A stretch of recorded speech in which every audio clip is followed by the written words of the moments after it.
Para sa akin, revenge, isa yun sa mga goals niya.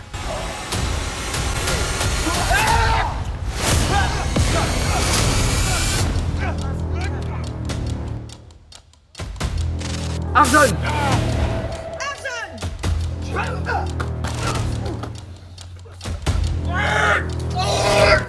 Pag gumagawa ako ng bida or kontrabida or kahit anong role, I research first.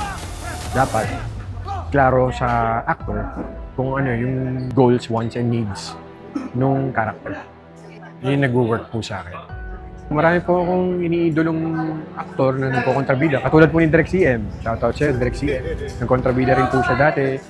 And sobrang, alam naman natin, sobrang effective niya kahit saan siya lumapag na role. There are no small roles, only small actors. Marami ka rin sinira ng mga tao. Kaya dapat ka na makulong! Nagkakamali. Hindi mo kilala kung sino pinapagaya mo! Si Victor Zafra, alias Tigre, na played by J.M. De Guzman, isang mahabang proseso siya ng brainstorming at babalik-balik na batukan ng mga ideas with Direk Coco and the creative team galing sa pamilya ng malaking sindikato sa Pilipinas.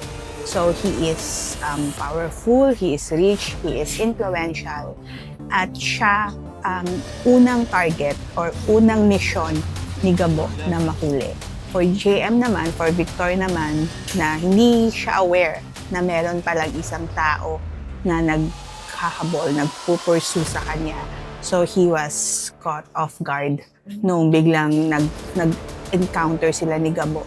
Meron inagaw sa kanya si Gabo, which is kalayaan niya, freedom niya, sandamakmak na halaga ng pera. So basically, yung dreams, yung goals ng character ko, inagaw ng character na Direk Coco, which is si Gabo.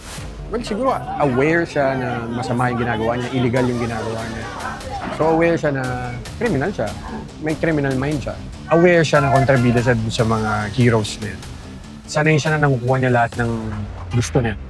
And pag hindi niya nakukuha yun, mamamatay siya, nakunin yun. So para sa kanya, revenge, isa yan sa mga goals niya.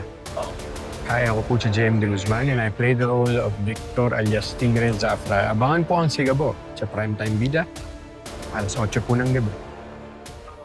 Sigabo, nag-aadab na puso, ikaw ang